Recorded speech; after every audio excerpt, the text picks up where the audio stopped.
Hello everyone, welcome to the Money Club series. I am your host, Zah Azmi, and we are joined by the new and improved Sam Eljaban, weighing in at 84 kilograms. Hello. Thank you. Where's the old Sam? What happened to him? What happened to the other 25 odd kilos? He's in the past, man. He's in the past. Where he should be. He should be. Hey, when we first started doing this podcast, Sam, what did you weigh? Actually, when we first started, we started this, what, 4 years ago? 3 or 4 years ago? I was actually pretty lean. So if you look on those Facebook videos, I think I was about probably a bit heavier than I am now, maybe 86, 87. But then I ballooned. To what, 105 was it? I met my now wife, and she fed me too much curries and rice, and I got too fat, man. So you got to about what, 105? 104. 104. So you've dropped 20 kilos. 20 kilos. That's massive. You know, and there was actually a point in time where it started. It's, you know, you need a catalyst for these types of things to happen, like a change. And I actually had heart problems. I don't know if I told you. Yeah, no, you told me. I was actually really worried about you. Oh, yeah. Yeah, well, I started looking for a new account. That's why you've got other ones in your back pocket. And a new co-host. That's why you did something with Mark Boris. So. Yeah. No, but it's pretty much stemmed from having a health issue. It wasn't a health issue, but my heart was like racing. I was sweating all the time. Well, it can't be good for you. I mean, 20 kilos overweight. Yeah, but see, I think a lot of people, it's funny, they show you love and care and they sort of say, no, you're all right, but you're not all right. So you sort of you look cute. Yeah. Sort of like my cat, Lewis. He looks cute. He's 10 kilos. Fluffy. Fluffy. So but sometimes that's bad because then you think it's okay. So I'm sort of, I talk to my wife all the time about it. It's sort of, when people are in that position, you sort of can't be too nice to them because then they won't change.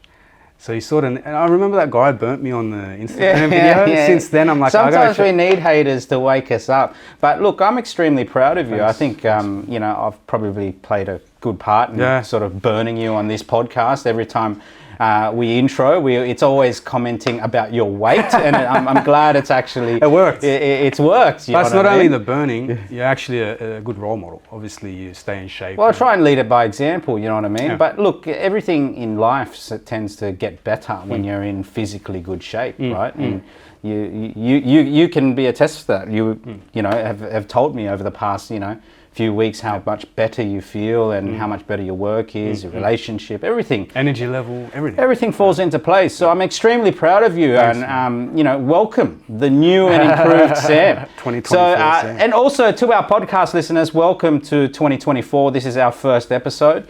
We really wanted to squeeze it in because we're about to have another baby. And we wanted to get something in before we kick off, right? So now, we wanted to talk about today about business lessons that only mistakes can teach you. Yeah. And I think there's an oversupply right now of people teaching, life coaching, business coaching, money coaching, all of that sort of thing, without having to have actually gone through it themselves. Yeah. And I must admit, some of the biggest lessons that I have learnt in my lifetime throughout business and even when I had a job, like when I'm talking part-time job back in the day, has stemmed from actually making proper mistakes. And it's hard to actually learn from a book or from a podcast or from, even another person like your best friend, and I guess we just want to talk about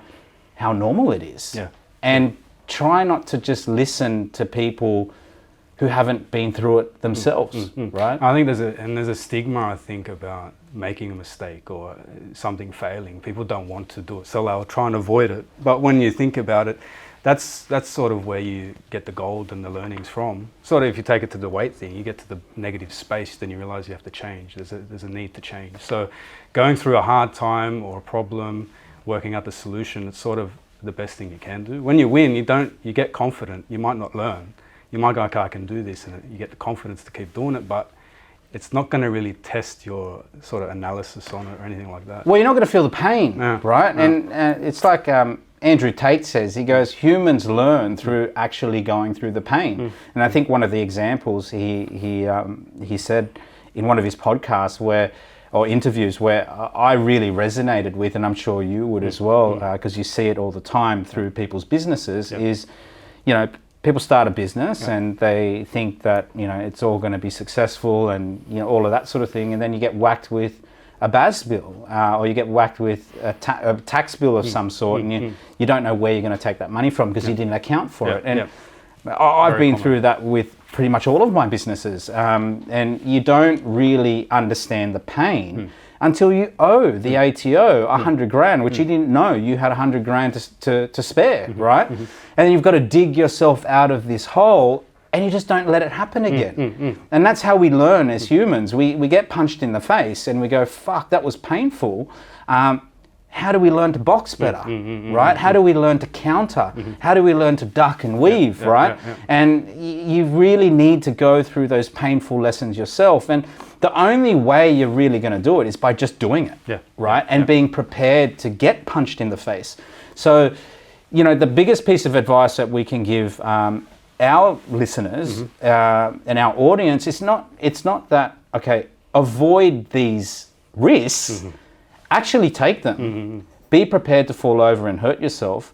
Try and do it as early as possible, because the older you get, obviously more responsibility comes, you start having kids, you have the mortgages, you have you know, less time in the market to recover. So you really want to make these mistakes really early on, and you want to feel the pain so much as early as possible, so that you can obviously teach the next generation as soon as possible.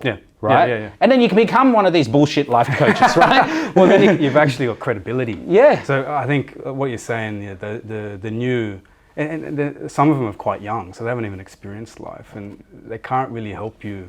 If all they've done is one, they can't really give you any advice through getting through the problems that you're going to face. So, yeah, it's a bit of a mystery there. Well, it's like you know, there's an analogy that I think Andy Frisella talked about. I can't remember. Maybe Jocko Willink, one of those hardcore guys, motivational guys. They said, if you're going to go to war, who do you want to go to war with?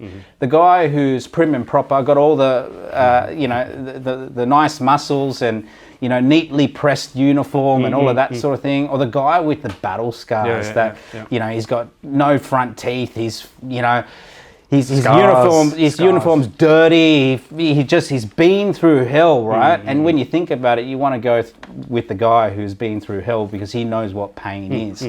And that's the same as in business. Like you sort of want to be in business with people that have been through the tough times and all of that sort of thing, because people who have just had wins all the time, they don't really know and appreciate what success and failure is, right? So we're going to go through some mistakes and lessons that I've gone through personally that have cost me a lot of money, a lot of pain, a lot of heartache, so that people who are in business or even climbing the corporate ladder or whatever it is that they're trying to progressing. do. It's really they're trying to progress in life, right? Yeah. And progressing in life means you're trying to make more money, you're trying to create more wealth for yourself. They're going to be hiccups, and it's real. Like these problems that you face you're not alone, and they're going to be obviously, you know, they're not isolated just to you, right? But they're going to be individualized to your situation. But just to let you know that, you know, successful people like us have been through it before. So one of the first things that I had to realize was you need to bring value, not just money. So I've always been good at making money. And I always thought to myself, okay, if I made money, I could just write checks and then, you know, hand it over to a business or hand it over to someone else and they will make good with it. And then I'd have this, I guess, passive sort of income or passive income generating business. But it's not the case. And, you know, a lot of people don't know this, but Luxland was actually formed in partnership with another person. And that person, we did a development together, and we were actually best friends from back in the day. And, you know, we were actually super tight. We're inseparable. And he went off, and this other guy, he went off and did property in commercial property, and then, you know, I tried to stick it out with what we were doing here. And he was the more knowledgeable one in the property industry than I was, because he had worked in the industry.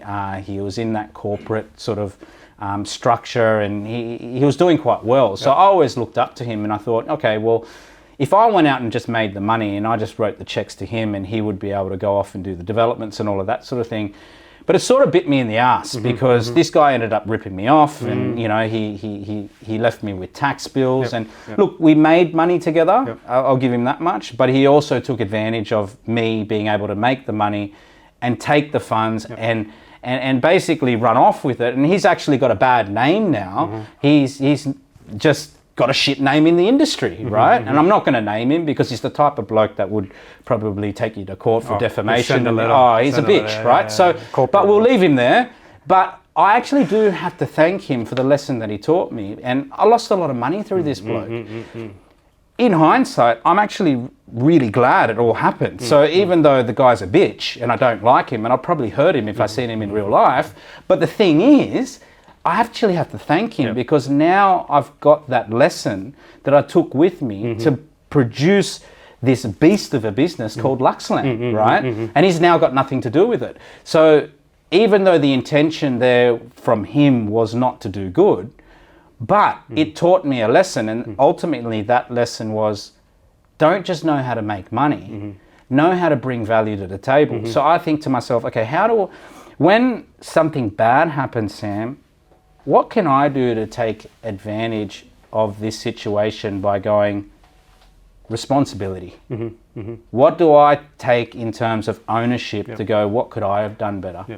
I see you actually do that on the daily. You always, even if it's not your responsibility, you sort of jump in and try and make it yours to fix the problem. Everything's my fault. To solve it. Yeah, so you want to take ownership over everything. And I think the last thing you want to do is blame the rest of the world for everything that's not going your way, because at the end of the day, the world doesn't care, right? So you know, you and I both know a lot of people that haven't really succeeded in life, but they carry this grudge from back in 2007 that this person ripped them off, right? And you know, really, at the end of the day, that business partner that ripped me off in Luxland was my fault. Why? Because I didn't bring enough value. Right. And you took ownership. See, I think that's where you might differ to people, is you took responsibility for the mistake, where others will just keep blaming that guy. You blamed yourself, and you could move on. You know, all these other people get caught up in the past, and then they'll blame it on not progressing, moving It's forward. the easy way out, Sam, because that means you don't have to do anything. You can just blame. You continually blame. But I've just now, and look, admittedly, back in the day, I got caught up in the blame. Oh, of course. And well, I think you hadn't learned the lesson yet. I didn't learn the lesson, right? You're still emotionally in because I needed to work through it, right? So, you know, I used to always talk shit about these other people and say, oh, it was their fault, and I just think to myself, when I look back on it now, it's easier to just go, no, it's my fault. So now, like, and we'll go into, I guess, more lessons further into this podcast. But now when I reach these mistakes in business, straight away I take ownership and go, okay, what could I have done better? Because I can't control these other people. And I've got to accept that the world is an unfair place, right? There's a lot of sharks out there that want to take advantage of you. I think the beauty of that one too is that lesson you sort of learnt it a while ago, early in the piece. Where now with bigger numbers, if that same mistake happens again, it could be devastating. So it's sort of a good lesson to learn early, the money one. And you know what? I don't think I would have learnt it if I didn't go through it. If someone told me about it, I would go, no, yeah, whatever. Yeah. Because I didn't feel the pain, right? Like I had to feel the pain to go, all right, how do I shift my mindset to not play the blame game and actually, we'll still play the blame game, but blame myself. Yeah. That way you can fix it. Forward. No, love it. All right, my one, mistake in business, teaching a lesson. I think this goes out to, I'm seeing a lot of people go into business now. A lot of clients are coming to me that maybe employees setting up a side gig online or actually shifting into a business completely, which is exciting. Everyone's getting that sort of entrepreneurship cranking in their life. But one thing I stress to them a lot is, we touched on it in the intro, cash flow is king in business. So a big mistake I see people make, even I did, maybe you did initially, BASs, all that kind of stuff. Cash flow is the lifeblood of your business. And as we know, lifeblood fuels everything. If you don't have that, you're finished, right? The business dies. So keeping tabs on that, understanding how business works, understanding your expenses, all that kind of stuff. It is sort of the lower level, unexciting stuff, but it's the foundational things you need to understand in order to allow cash flow not to become a problem. So I've seen it a lot. The BAS is popping up. People don't understand the GST is liable at the end of the quarter, or they're super payable on wages, or you have to pay the tax on the wage after the quarter's done. They've already spent all the money's gone, they might be growing their business, yes, but now they owe the ATO money. All that kind of thing. So I think a lesson is from those situations is be up on what your liabilities are, understand your cash flow so you can weather those storms when they come. Well, it can get really bad, Sam, because we're reading in the paper every day. For example, we're in the construction game, so we're reading, builders going bust. We recently got involved with a builder that is on the brink of collapsing, and it's really because they haven't been able to manage their cash flow well. And there's been unfortunate circumstances that have been thrown their way with COVID, material shortages, labour costs increasing, all of that sort of thing. But think about it: if they had fucking plenty of cash in the bank, that would have been fine, right? So it's one of those things where, sometimes you try and operate on very minimal cash flow because you're trying to get your money working as hard as possible. You're trying to take on as many projects as you can. We're probably in a time now where we should rein it in a little bit and have a little bit more powder dry. And you've got to find what works for you. If your ability to go and produce income is not as strong as, say, some other people, then maybe it's wise to build up that buffer account, especially if you're on a fixed income. Like, I think it's actually easier if you're in a fixed income because you can actually budget. It's a given for what you need to do. It's predictable. I think it's harder if you're in a position where you can control your income because then the variable it becomes too great, right? So we've seen it time and time again with clients who have haven't budgeted for that cash flow. I think it can work in a positive way where it kicks you up the arse and puts you back up against the wall and to make more money. You fight yourself out of it. I mean, I know it's helped me, but you don't want it to sink you. That's the biggest thing. That's right. And I think early on, that's where it's probably you're not going to have the same amount of money coming through, but starting off, you don't want to start off on the back foot. So you're not going to have a big business straight away, but you don't want to have you've dug yourself straight away when you go into business from the get-go. So for the new people in business, just keep tabs on that, talk to an accountant, talk to me if you need to. Just be up on that because it can set you back a bit in your journey. I think a good thing with that, Sam, is because you were mentioning a lot more people are doing side hustles now. They're venturing into business because the opportunity to start a business now is just the best it's ever been in history, right? Because of social media, the global reach and all of that sort of thing. And we encourage people, pretty much everyone, to start a business, even if you've got a great job, have something on the side. So what I think is a good starting point for these people is their household. Your household is an organization. Your household is a business. And your household may mean that you're renting or you're paying a mortgage. You're trying to get maybe an investment property. You're investing in your super from your income. You've got expenses like food and school fees or whatever it is that's individualized to your situation. Start off with that first and master that. Because I think a lot of people don't master the household and they don't view the household as being a business. I truly do see the household as being a business because you've got income coming in that goes into the household. You've got expenses going out that's because of the household. And if you can't get on top of that, if you're backwards in the household, and we've met a lot of people who are backwards in the household, how are you going to transfer that into business? Very good point. So, and look, my household's in order. Like, I make sure that is the first thing that's in order because that's the foundation. If the household's not in order, then how the hell are we going to run all of these businesses and keep staff paid and keep expenses low and all of that sort of thing and increase income? It's just not going to work. Everybody has a household. Even if you're renting with a mate, you have a personal budget.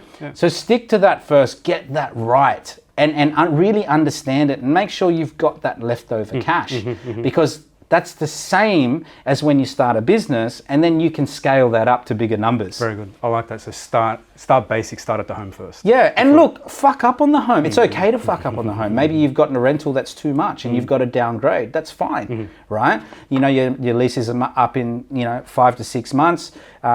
Go to a cheaper rental, you know what I mean? If you're spending too much on groceries or Uber Eats or whatever it is, start eating canned food, whatever it is. Like you can play around with that household, and it's something that we all have to do, regardless of we're in business or not.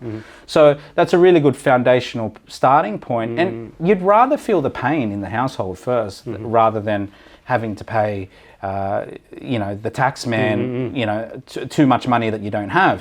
So it's a really good starting point. And we do encourage people to start businesses, because really that's where the financial freedom is. That's where you're going to go leaps and bounds ahead of others. Yeah. Well, you can get out of that scarcity mindset. And control your income. Yeah. No, perfect. Love it. All right. So the next one for me was this was a big one. I went into business with two guys, and one guy came from a corporate background, which was, nothing against my corporate friends and all of those guys, but the thing is, we clashed because this guy was so entitled and so selfish. All he wanted to do was feed himself, and that's what I guess that corporate mentality is. It's this fight to the top where I can stomp on everybody else, play in that politics and just feed myself, right? So that was one business lesson I had to go through, because I thought to myself, okay, if I get involved with this corporate guy,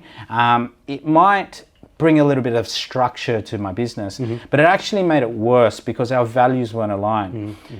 What really amplified this, mistake that I made is that we got a private investor in who came from a wealthy family. So this guy, he came from a wealthy family, like I'm talking $1 billion family. He was the heir, so he's the son, right? Yeah.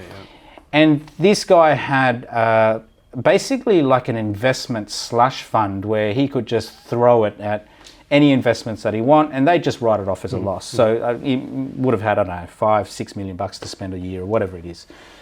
So he would just go and throw money at things that he thought that maybe he could bring some value to. It's almost like the father gave him this, fund as a toy to use and go and have fun and see what you can do with it, but it doesn't matter if you lose it or not.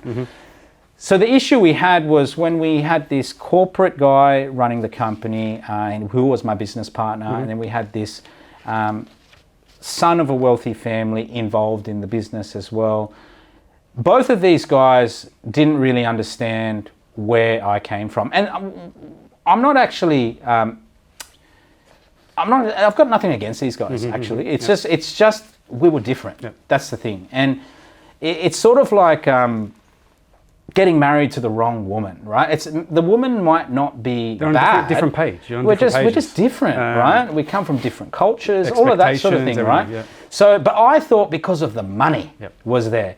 This guy had access to money, so we could inject it into our business. This guy came from, a corporate background. He could structure my business, but it just didn't work. And this might work for some of our listeners if they went into partnership with these types of people, but it didn't work for me. And I needed to learn that lesson more so to find out more about myself. Because these guys didn't understand what it was like to live off bread and water. And that was me. They never had to. They have never had to go hungry and steal their food from Coles because they were always fed, right? So they never understood what I had built from the ground up, and it was we were just butting heads all the time. Eventually I got out of the business, I sold my share, and then, I fucked those guys off, right? But I would never, what the lesson that it taught me was, when you're going into business with people, make sure your values align, right? Because my previous point where I didn't bring enough value, this is where, okay, the value that I have brought up to this point, make sure it's aligned with these other people that are coming into your business. Because if you've been brought up differently, right, and you don't understand the struggle that you've all gone through, and you can't really feel it, one party is not going to feel like they're being fulfilled. And these guys looked at me the same way.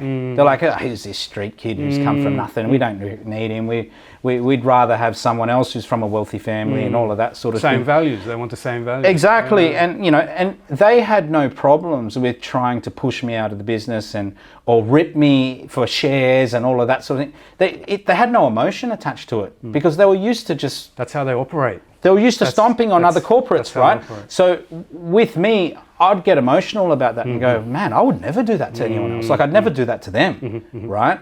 And it got to a point where we just wanted to kill each other. So a lot of money was lost out of that deal on all parties because it just didn't work as a partnership. So the lesson that I learned from that was try and deal with people that have come from the same background as you, right? Whether they're ahead of you or whether they're not as far ahead as you, make sure they understand the struggle that you've been through. They have empathy for what you have gone through, because if they don't, they're going to discount you, they're not going to respect you, and they're just going to, dismiss you at some stage of the business relationship.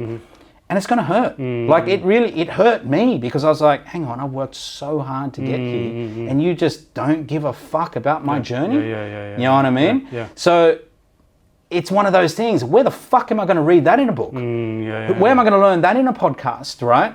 You've got to go through it. And I'm glad I went through it early, Sam. I went through it, I think it was in my early 30s. And it really made me dig deep and find out about myself, about who I was and what I wanted to represent. And I didn't want to represent people like that. So we cut ties. Have you found it hard to find people with that similar value? Is it hard to find those people? Or you know what? It's funny because the majority of our clients are people like us. They're really just they connect. They connect. They connect, right? They resonate. They're like, okay, we come from nothing. We're working class. We want to have a crack, and we really want to make a better future for ourselves. And that's why our community has become like our family, and people respect us and we respect them. And most of our clients have become our friends, right? And it's a beautiful environment we've created. But the thing is, it's hard to find because it's hard to find people that really want to give it a crack in life, but they've come from nothing. Because we live in a country where even if you don't do anything, you actually still live a pretty good life, right? So it's hard to find people that really want to make change. But I'm glad we've developed this community, not just with clients, but partnerships with other businesses who've come from the same environment as us. And the struggle we go through together, and then we share the success together, and it tastes better. It's bonding, right? Because we appreciate it. No, I love it, man. Love it. How do I trump that, mate? How do I trump that? We'll give it a crack. So. My next one. I've talked about this before. I learned this early in the piece through being in a manager position in a job. Your effectively your role is to communicate. So I found early on communication is vital, right? And the wrong type of communication or bad communication is going to become a big problem. It'll be a mistake for you if you don't fix it, and you'll lose a lot of clients. So I guess my next lesson is the mistake of bad communication. So you really want to tidy up your communication. What I tend to think about business is it's relationships with products or services thrown in the mix. Really, that's all it is. So people buy from people they like. That's what I found over time. A lot of my clients, I think I've talked about this before, I like to think I'm one of the best accountants, but I'm not. There's a lot of smarter people out there. So people don't come to me just because I can do a tax return. They come to me because they want to work with me, because I can communicate well. I take phone calls after hours if I need to. I'll go and visit clients at the warehouse, wherever they're working from, because they've got a business. It's hard for them to leave. I actually listen to people and will give them advice based on what they're telling me. So I think a lot of people, it could be applicable to most industries. If you're not listening, communicating well, you're leaving a lot of clients off your table. I think it's every industry, Sam. And it's one thing that we're sort of lacking now moving forward. And I think it's getting worse and worse, huh? Yeah, well, it's the biggest opportunity, I think, in the next decade. And we've talked about it on the podcast before, where communication is now being lost because everyone's so involved in tech and all of that sort of thing. And, don't judge me for this, but yesterday I was at McDonald's and, we're getting some ice creams because I was with little Cash and he loves the ice cream there. And, everyone's waiting for their order to come. Yeah. And there is no one to ask what is happening with your order. Oh, it's just a screen thing. It's just it's a screen and it's just a robot. I really feel like businesses, yes, their profitability has gone up because they require less staff and less talking to people and it's more automated and all of that sort of thing. However, they've really lost that human touch where if you've got a problem, you can't actually talk to anyone, right? If your order comes wrong, tough shit. You just got to fucking take it. You have to talk to the screen. Right? The screen. And even just with everyday people, and I find it a lot in my area because this is not a racist thing, but a lot of Asians, right? And they're just stuck on their phones, and a lot of them are so inconsiderate, like they don't. And they're not being. There's no bad intentions or anything. They just are so involved in what's on their screens. If you have to get past them, they just won't move because they're just not aware, right? And that's what society has become like. You look at everyone's just on their phones. And that just tells you that communication now, like people are just not considerate of others. And what more in business? Now everyone wants to do the Zooms. Everybody wants to just do phone calls. No one wants to meet in person anymore. So like you said, Sam, like, you say, may not be the best accountant, but you're great at communicating, you're great at getting in front of people. You're also great at sales and all of that sort of thing. That's what's being lost, I feel.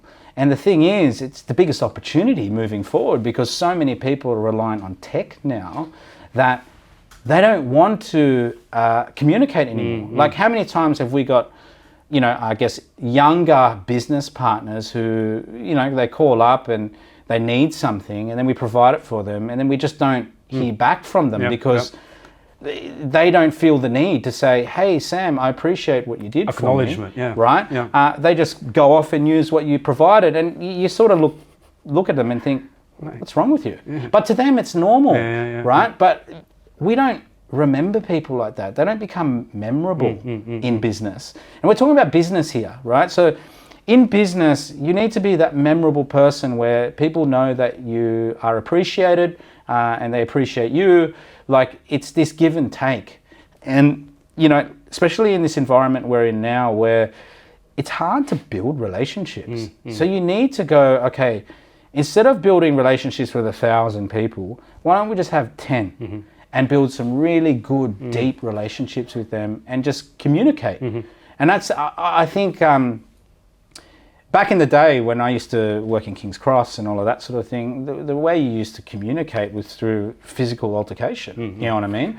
And then when I transferred into legitimate business like here, like we couldn't do that anymore. And I had to really hone my skills and make sure that I was presented well and all of that different communication sort of style. It's a different. Yeah, like you're still going to try and do the same thing, but a different way. You can't put it on people anymore. You know what I mean? Like you've got to work with people and you've got to understand people are different. And I think people are just dismissing it now because everyone wants to be a YouTube star and you know what I mean? Digital stuff. Do you reckon, interesting question, do you reckon that'll become the new normal though? And what we do in a more personalised service will be looked at a bit funny? Do you reckon it'll go completely down I think it's digital? already there, Sam. It's already I there. think it's already there because when I suggest to people like, no, let's get together for a Come coffee. and see, they freak out. Yeah, let's get together. let's get together for a coffee, or maybe let's grab lunch. Let's get to know each other a little bit better. They go, well, all we're doing is talking about property, or all we're doing is talking about numbers, and it's can't we just get it done now? And everybody's about efficiency, and I get it, right? Because we want to scale, we want to do more, we want to do more volume in our businesses. But sometimes you need to sacrifice that scale and that volume to really understand the people that you're getting involved in. And this is the thing, not everyone is going to be a deep and meaningful relationship, but you've got to take that risk because it's like that saying, you miss 100% of the shots that you don't take. So, me, Sam, like I try and get in front of everybody because you want all physical meetings. It's an opportunity to showcase my communication skills and to show the other side that, hey, you're important. I'm getting dressed up for you, right? I'm taking the time out for you. I'm coming to you. I'm actually paying for a coffee. I'm paying for lunch for you because I feel that I value this relationship and I hope I get that in return. And I think it's a big mistake that I think it's a lot of young people, obviously, they don't see the value in it because they haven't got that track record of building those relationships. And, you know, there's a lot of accountants out there that, you know, they never see their clients. Not only do they never see their clients, but they never pick up the phone. All they want to do is they want to do the tax return, right? So what they do is they farm that out to someone else to do, and they just go, yeah, no worries, I've got that client, I can move on and get a new one. But no, you've got to nurture each and every one of these people you get in front of, and it takes work. And that's why people don't want to do it. They want to do just the text messages, they want to do the phone calls, they just want to do the Zoom calls, because you know what, they don't value it.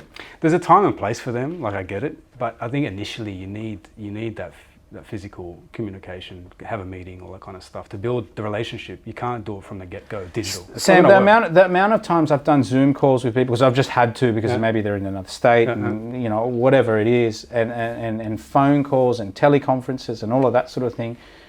The hit rate of getting those people on board as, forget about just being as clients, but just staying in touch with those people and building a solid business relationship with them is pretty much zero. Nothing. They never really because come through. There was no effort. It's not memorable, right? Whereas if I go visit them in person, or if they come into my office and I leave that memorable experience in their head, okay, I might not get them to do business with me, but they'll have a friend. Yeah.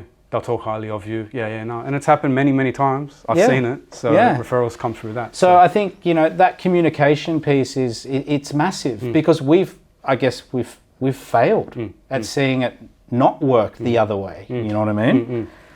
All right. What's the third one for me? Your one is mentors. Okay, mentors. So, like, we're oversaturated with mentors in the social media space at the moment. Everyone's a mentor. Everyone's a guru. I'm one. You're one. You know what I mean? Like, I think you know, it's a lucrative industry, right? Yeah. But you need to be really careful with who you think a mentor is. And what I'm finding is, even for myself, I've thought of mentors as being people who are super successful in, you know, the industry that I'm in. I'm always trying to take things to the next level personally. So how my business works is I go off and do a strategy first. I either win or lose at it. If I win, then I can recommend it to my clients. If I lose, then I can tell my clients, don't do this, right? And what my clients don't see is a lot of the losses, because I just don't feel the need to cover it with them unless they ask about it and I say, no, don't do it. Because if they're going down that path and they want detail. Exactly. So, you know, just recently, you know, I've lost a large sum of money because I was trying to take things to the next level. I engaged a mentor who I thought was a mentor because, you know, he had a big house, he had the Lambo, he had everything, and he had everything going on for him. And I thought, okay, I'm going to invest in him. I'm not going to get my clients into this strategy until I win out of it. And it all sort of turned to shit. And whether I'm not saying he's a fraud or anything like that, but what you've got to really got to look at is go, okay, have these guys really achieved what you want? And as I got further into the process, I realized, but I was already balls deep too far gone, into writing the checks, right? So I had to keep going through it. But I realized, I was like, I don't want to be like this guy. Like, I don't. I don't see him having the relationships with his business partners that I aspire to have. But, you know, I had to go through it. And, you know, I just lost a lot of money. And I'm fortunate that I did it myself. And, you know, I put my neck on the line, not my clients. And now I can say, okay, well, that's not the person you want to be doing business with. That's not the strategy that you really want to go down. Let's explore something else. And I think the lesson out of that is be careful who you choose as mentors, because a lot of people who are masquerading as mentors are really there just to take your money. And this person that I went into business with actually took a lot of my money. And look, I'm not dirty on him for it because he's running a business, and yeah, so fuck, he won, right? But it's not how I want to operate. If it was me, I'd return all the money because the deal fell to shit. But you know, he's running a business. It's up to him what he wants to do. But now I know. Is there a way from that lesson you can maybe learn how to vet them more before you engage? Is there something you can take? You know what? Or you can't, because there's sort of a wall, a facade on people until you get deep with them. Yeah, so this whole podcast is about lessons that only mistakes can teach you. So my biggest piece of advice for people is I'm not trying to get you guys to avoid these mistakes. I'm actually trying to get you guys to make these mistakes, but make them as early as possible. Yeah. So I was really fortunate that, you know, I made this just before my 40th birthday. So this has been going on for a year.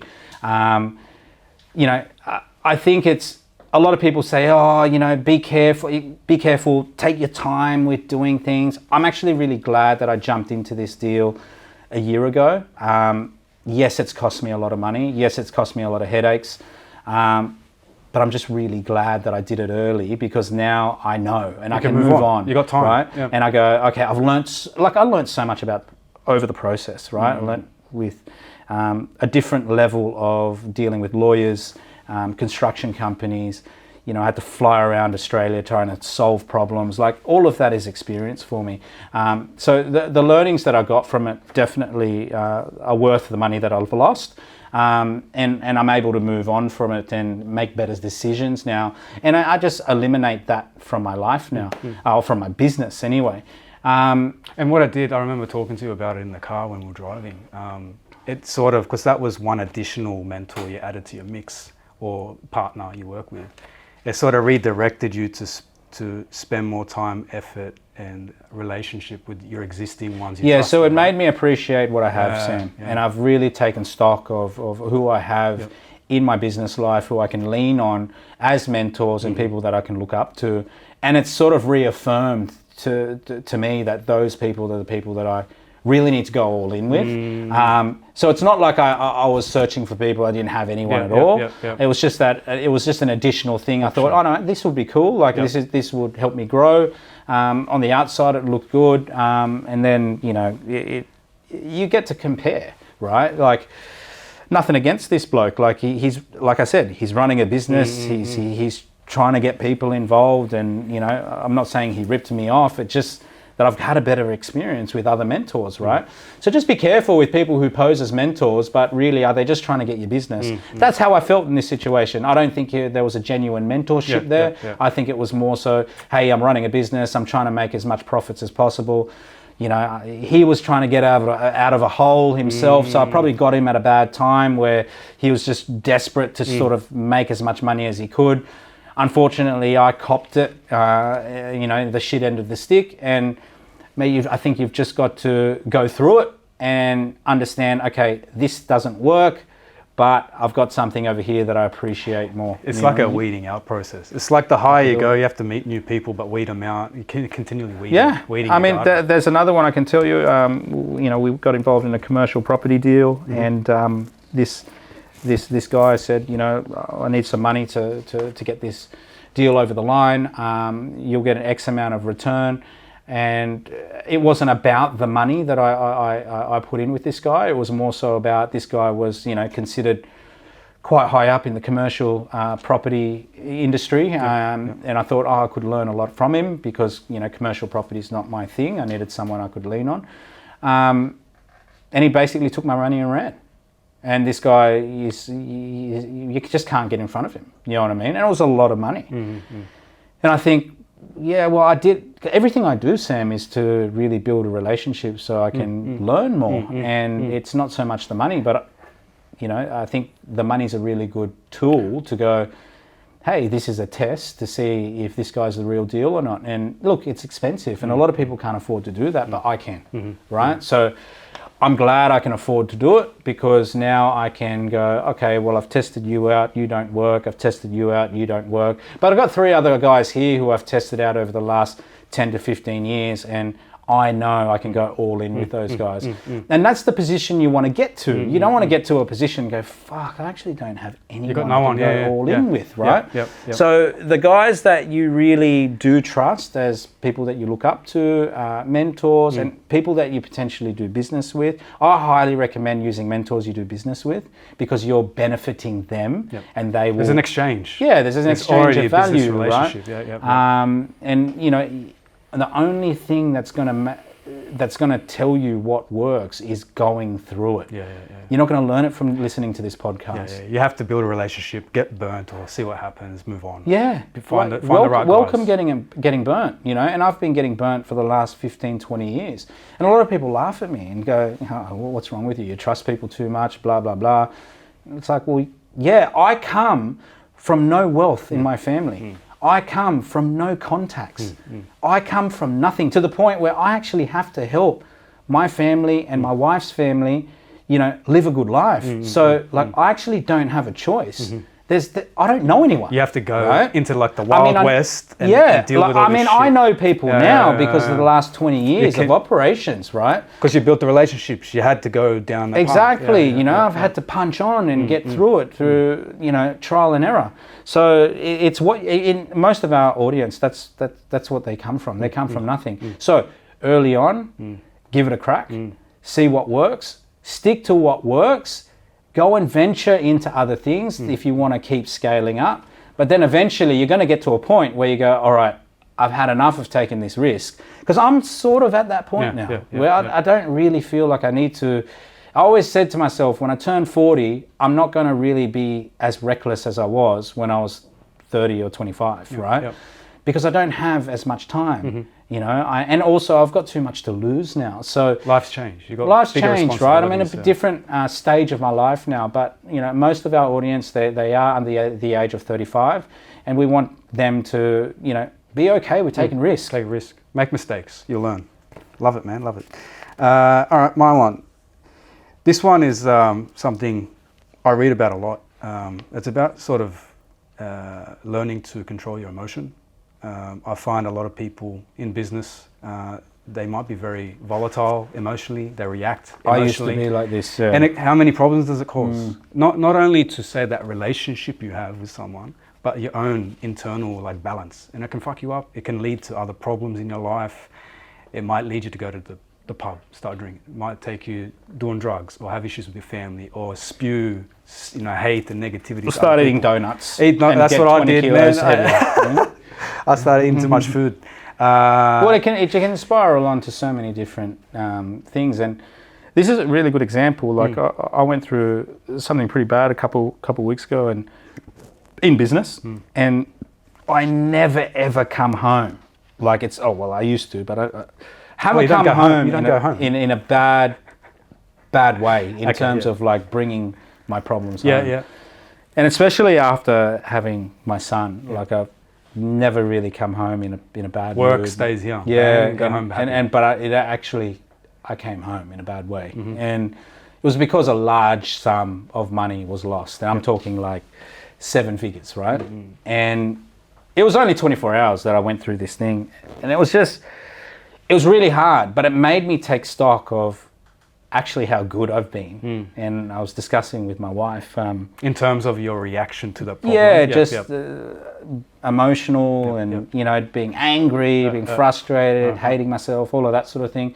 But it only lasted 24 hours. But back in the day, like it would last weeks, sometimes months, and you beat yourself up, and you don't have this positive outlook on life, and it can really affect you, right? And like you said, like you can turn to things like drugs, you can turn to things like alcohol, you can turn to things like overeating, you can turn to things... Or just being negative for the 3 weeks, 4 weeks. And that can have a really negative impact on your household, right? Like my thing is how I deal with it is if whatever I'm going through, I just go harder physically in the gym. Yeah, I was going to say, you add more plates to the bench or something. Well, not just that, like I intensify everything. You know what I mean? I'll get my heart rate up as high as I can. Like I will push myself physically harder and harder and harder when times get tough, because that's my drug, because that will help me get through. Well, it's going to pump endorphins, all that natural Yeah, stuff. and it help works. You counter and it. it works, Sam. Like I haven't had to turn to drugs and alcohol and all of that bullshit. Like I'm great. You know what I mean? I feel like I can deal with anything. But it's that emotional stability that you need. And business, I swear to God, it's one of the hardest sports in the world. Right? Like and it's never just fucking ends. and Never it's ends. it's not respected enough by society. It's actually, we are looked at as greedy motherfuckers who just try and make a profit margin wherever we can. But the thing is, like, we're trying to bring value, and when you're trying to bring that value and you're getting stomped on, like, it is heartbreaking. It's fucked. It's hard. Right? It's tough. Like when you're trying to do a big deal, it's not so much just the money, but it's the amount of jobs that you can create. It's the amount, for us, right? It's the amount of housing we can create. It's about How many we can- people you can help get into the house. Yeah, it's about how many construction workers we can give work to, and you know, my team are relying on me to buy sites. bigger right? picture stuff. So like it is heartbreaking when people intentionally try and rip you off.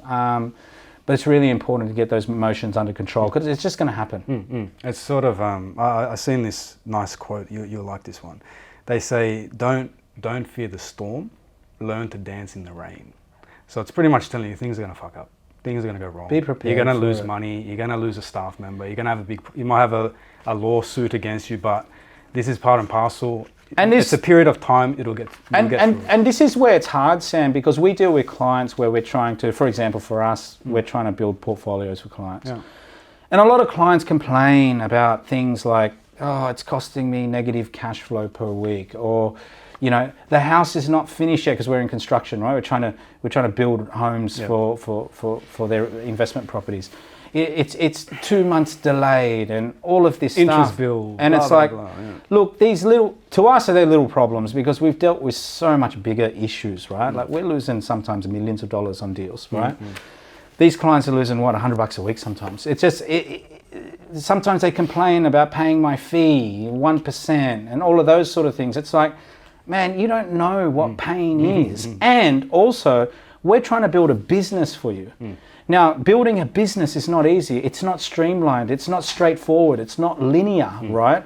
And this is where, like, we have to try and coach our clients to say, hey, just go through that pain. And I guess the reason why I'm good to be that coach is because I've been through bigger pain than them, A lot bigger right? pain, yeah. So for them, when they complain about little things like, I don't know, it might take a while to get a loan approved or something like that, and they've got to pay an extension fee. And it gets to the point where I go, hey, I'll just pay the extension fee for it. And the thing is, I'm sort of not doing the client any favors by doing that. You're avoiding their pain. Yeah. Because I'm taking the pain away from them. And they sort of need to go through it to really appreciate what they're trying to build on the back end. So it's no different with building this side business that we're talking about, or building a actual business. You have to be prepared to go through some sort of pain. And I think that's why a lot of people avoid doing it, right? So many people don't invest in property. So many people don't invest in that idea they have because they don't want to go through that pain. I embrace the pain now. Like, it's sort of like I tackle it head on and give it to me. It's sort of become your how you are. Well, you if tackle things, the problem. you know what's big funny, problem. Sam? When things are going smooth and things are going good and we're all making money, I actually feel weird. 'Cause I'm like, you know, I haven't been punched in the face for a while. Do you know what I mean? So, like, you sort of welcome it. Well, that's sort of what you sort of pretty much are living that. You're not fearing a storm. You're dancing in the rain. Something's going to come and get you. Yeah. You're waiting for something to come. Yeah, we actually love the rain. But you enjoy it. We love the rain because as humans, we need some sort of stress to to get us through. You know what I mean? Like, this is why there's so many Karens and stuff around in Australia, because they don't have enough stress in their lives. They're just too bored. They've got too much time on their hands, right? But if you're busy solving problems, you don't have time to worry about the smaller issues. And that's what people need to get involved in more and take risks and start solving bigger problems, right? Get bigger problems in your life. One of the last things I wanted to touch on was you can't really help people that don't want to help themselves. Oh, very true.